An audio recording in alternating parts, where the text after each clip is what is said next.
성경에서 믿음에 대해 가장 잘 이해하도록 안내해 준 그 내용이 바로 이스라엘이 애굽을 탈출해서 가나안에 들어가기까지의 과정이라고 할 수 있습니다.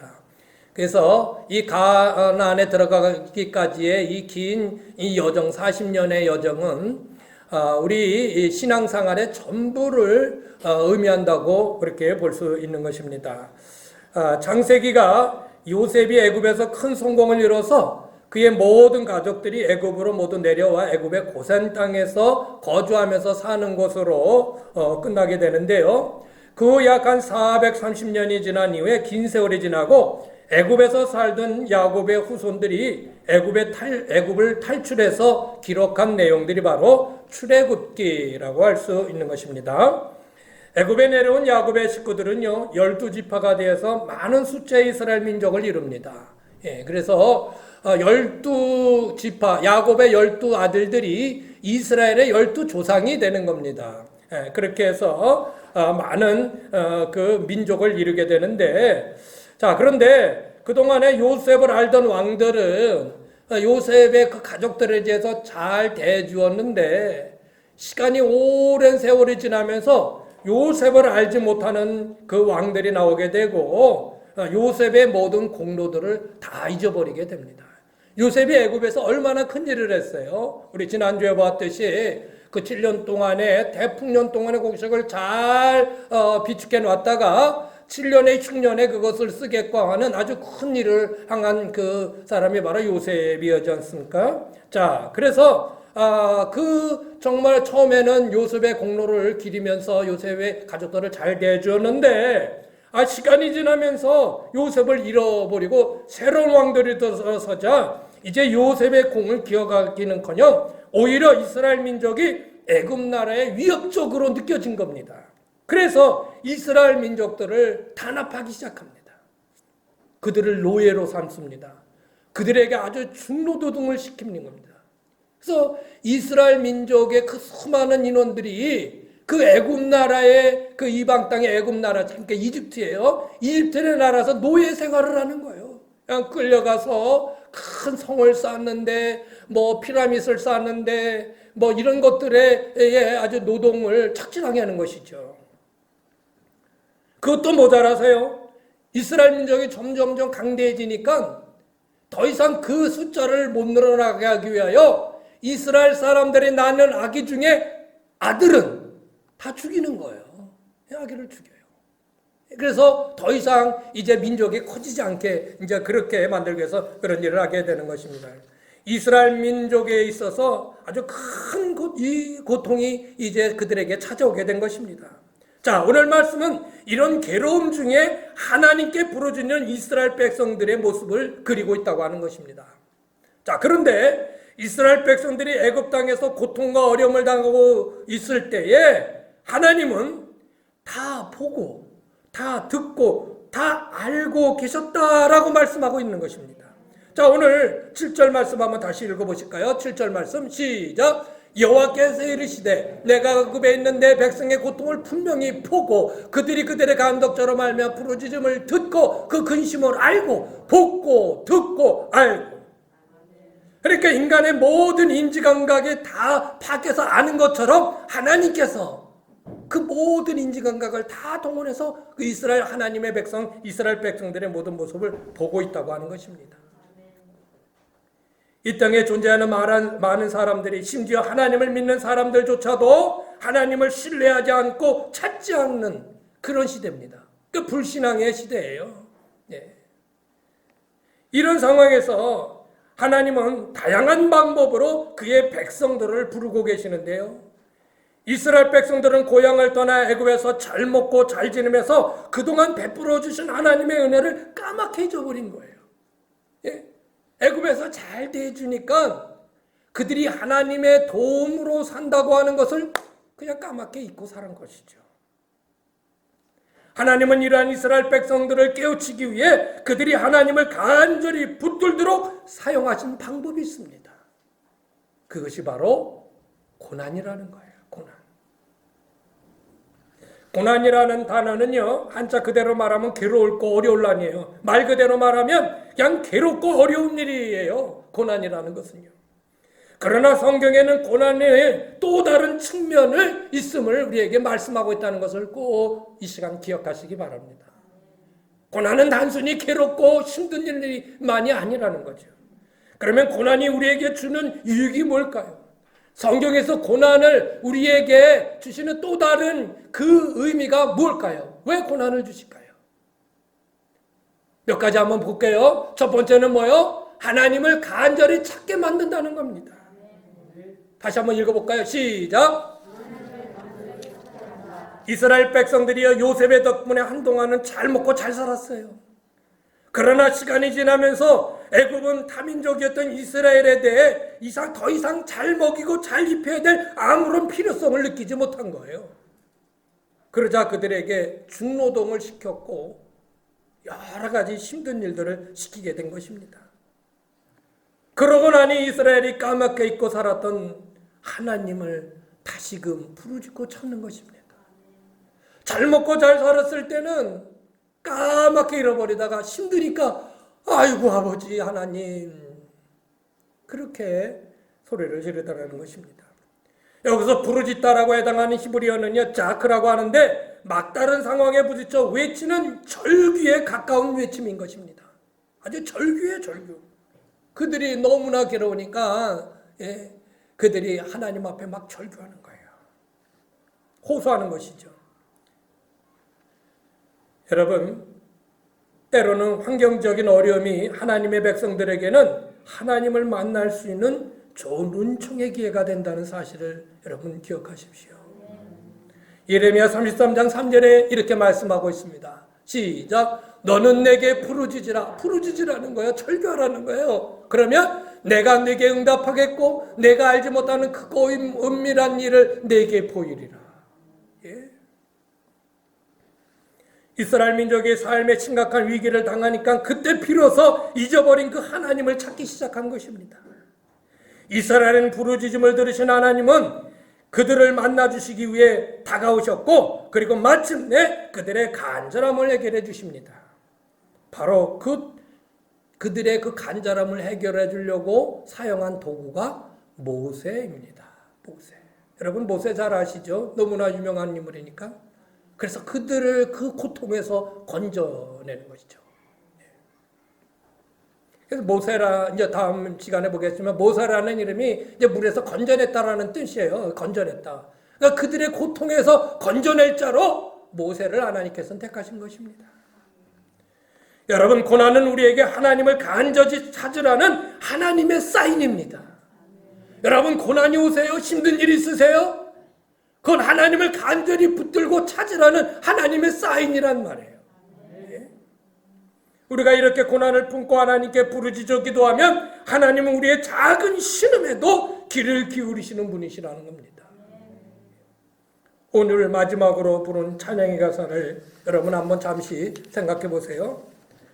하나님 사랑의 눈으로 너를 어느 때나 바라보시고 하나님 인자한기로서 언제나 너에게 기울이시니 어둠의 밝은 빛을 비춰주시고 너의 작은 신음에도 응답하시니 너는 어느 곳에든지 주를 향하고 주만 바라볼지라.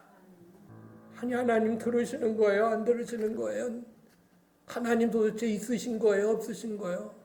하나님은 여전히 있으시고 하나님은 여전히 들으시고 여전히 보고 계세요. 예. 사랑하는 여러분, 때로 우리의 인생을 살다 보면 고난이라는 것이 옵니다. 그럴 때 하나님을 원망하기보다는 지금이 하나님을 내가 부르고 찾을 때구나. 그 하나님의 신호라는 거예요. 신호.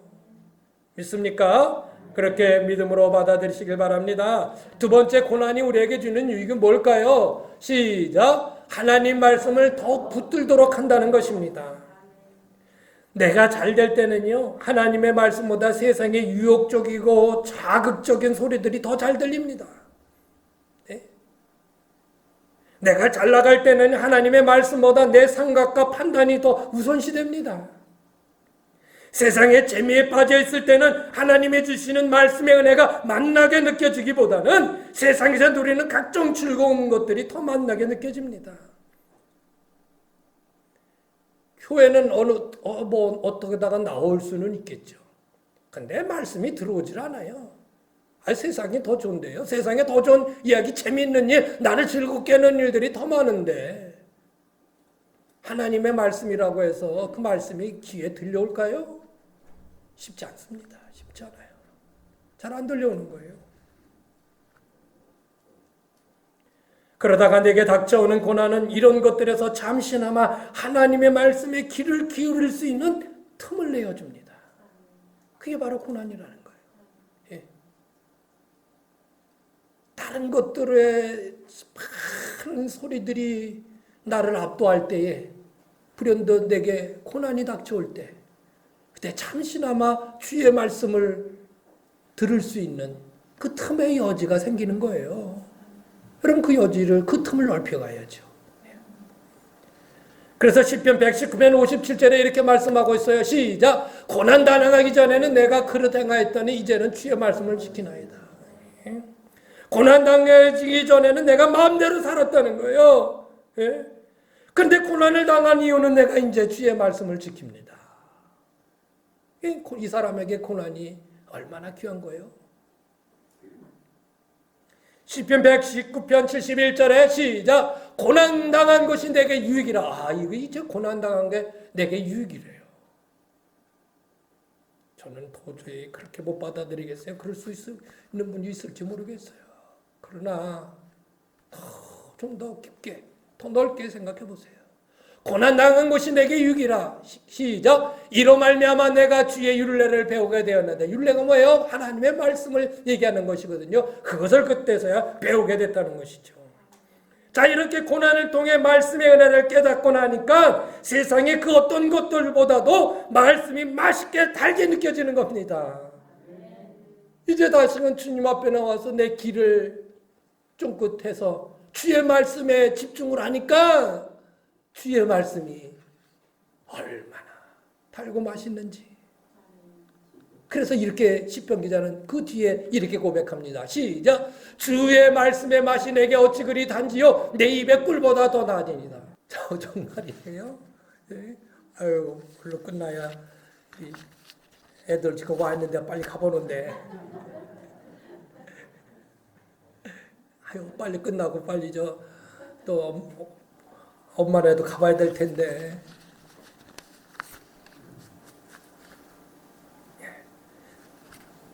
여러분, 주의 말씀이 여러분 입에 달아지기를 원합니다. 예, 참 복된 거예요. 이게 정말 복된 거예요. 예. 세상으로 치닫던 내가 고난이라는 브레이크를 통해서 다시금 주의 말씀으로 가까이 다가설 수 있는 기회를 갖게 되니 이것 또한 감사한 일이 아닙니까? 그렇죠. 감사한 일이죠. 예. 이런 브레이크가 없었다면 나는 그냥 계속 나갔을 거예요. 하나님이 어디 있어요? 말씀이 어디 있어요? 그럴 수 있을 거예요. 예. 근데 한번 브레이크가 탁 잡히고 나니까 틈의 여지가 생기니까 이제 정말 하나님의 은혜들이 그 안에 솔솔 들어오게 되더라는 것입니다. 그러니 고난은 우리에게 유익이 될 수 있다고 하는 것입니다. 또 고난은 우리에게 어떤 유익을 주나요? 고난은 내 안의 불순물들을 제거해 줍니다. 시작. 불순물, 내 안에 차있는 세상에 잡된 것들을 빼내주는 역할이 고난이라는 것입니다. 성경에서 이것은 연단이라고 표현을 하고 있어요. 베드로는 고난당하는 그의 교회들에 대해서 이렇게 편지를 썼습니다. 베드로전서 1장 7절 시작. 너희 믿음의 확실함은 불로 연단하여도 없어질 금보다 더 귀하여 예수 그리스도께서 나타나실 때에 칭찬과 영광과 존귀를 얻게 하리라. 아멘. 예. 너희 믿음이 확실하면 불로 연단하 없어질 금보다 더 귀한 것이다. 금보다 더 귀한. 지금은 금 가격이 진짜 엄청나죠. 금 한 돈에 지금 얼마나 비싸요. 제 집 큰애가 돌 때 제 기억으로는 한 돈에 아마 5만 원 조금 넘었던 5만 5천 원인가 5만 원 정도 그 정도 됐던 것 같아요. 예. 지금 상상도 안 되죠. 한 돈에 5만 원? 예. 그런데 제가 찾아보니까 지난 4월 시세로 한 돈에 33만 1,500원. 그게 몇 배가 오른 거예요. 이 엄청난. 아유, 금예전에 그냥 애들 금반지 들어온 거, 뭐에서 생긴 거, 이런 거 그냥 잘 먹고 있으면 아주 지금 떼부자 되는 건데. 또 옛날 금모개라 가지고 다 가져오라 가지고 우리 어머니 있던 거 다 그냥 내놨잖아요. 그때 참 애국들 하셨죠, 그때. 그런데요, 이 금은 처음부터 금이 아닙니다. 처음에 금을 광산에서 캐올 때는 우리가 보는 그런 순금이 아니에요. 그것은 그냥 흙덩어리고 돌덩어리고 이런 것들이 섞여 있던 것이죠. 그런데 어떻게 해요? 부수고 빻고 불러 녹이는 이런 정근 과정이 필요하고요. 그렇게 정근 과정을 다 거쳐야 99.999가 나오는 거예요. 그래도 100%도 아니지만. 그런 어려운 과정을 통해 만들어지는 금이라도 결국은 이 땅에서 다 없어질 것들입니다. 그러나 우리의 믿음이 불과 같은 연단 과정을 없어지지 않고 주님이 나타나실 그날에 칭찬과 영광과 존귀를 받게 된다. 할렐루야. 여러분이 믿음을 가지고 당하는 고난은 없어질 것이 아니라는 겁니다. 세상에 그까지 아무리 금이 비싸봤자 금 한 돈이라도 내가 죽을 때 싸가지고 들고 갈 수 있습니까? 어떤 사람이 죽을 때 그냥 너무나 그냥 쓴 거를 그냥 쓰지를 못하고 죽어가지고 그냥 안타까워 죽어가지고 부자가 그냥 괴짝에다가 잔뜩 싸돌고 내가 이제 죽을 때 가져가는 거예요. 그러니까는 베드로가 너 그거 뭐냐? 아 이거 아주 세상에서 아주 귀한 거요.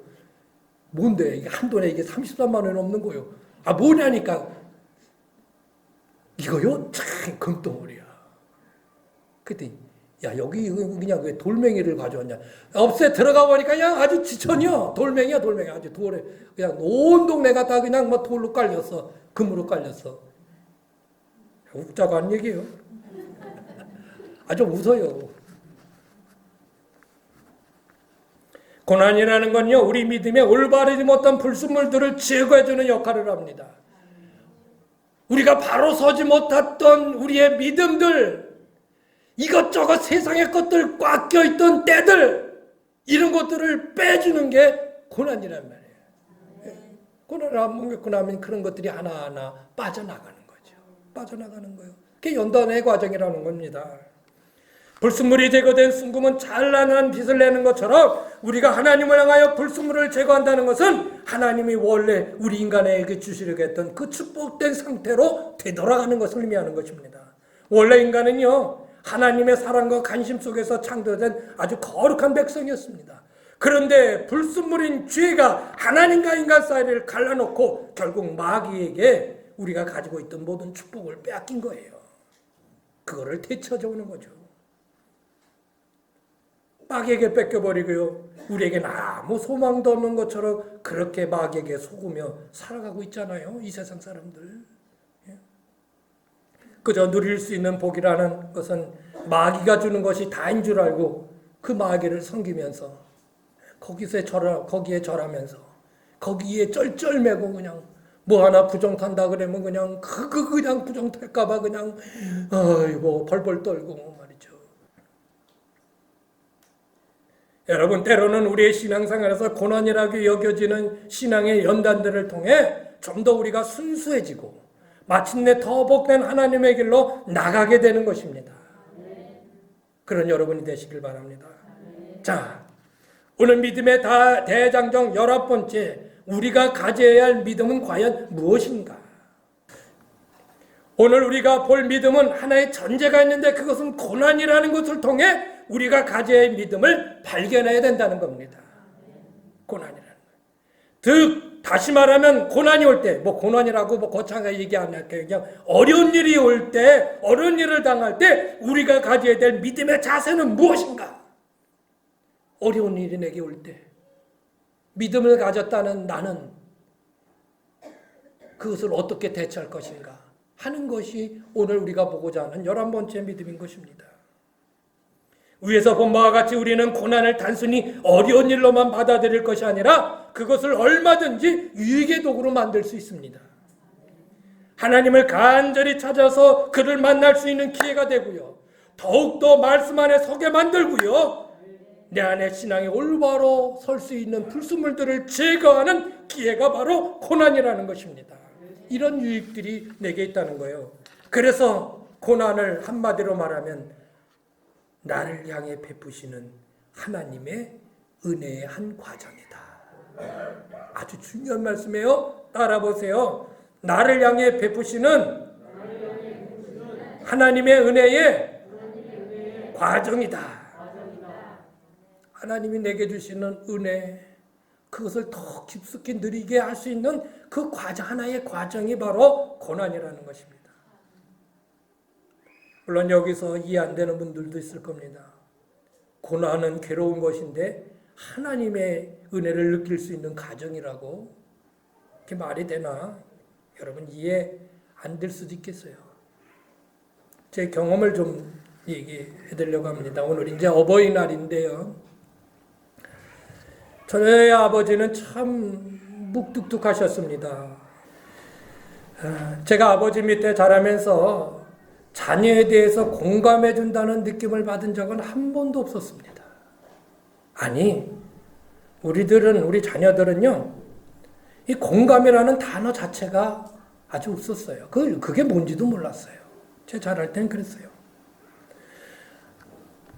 아버지는 원래 모두 그런 분이고 내게는 전혀 관심이 없는 분이고 그저 잘못을 했을 때 야단만 치시는 분, 하기 싫은 논밭의 일만 죽어라 시키는 분으로 저는 어려서부터 그렇게 느껴왔습니다. 제 아버지는 그랬어요.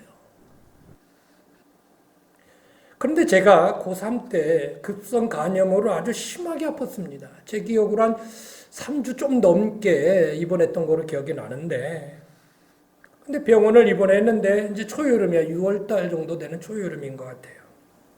어느 날 아버지가 밀짚 모자를 이렇게 쓰시고 위에는 일복으로 입으셨으니까 막 흙이 여기저기 튀었어요.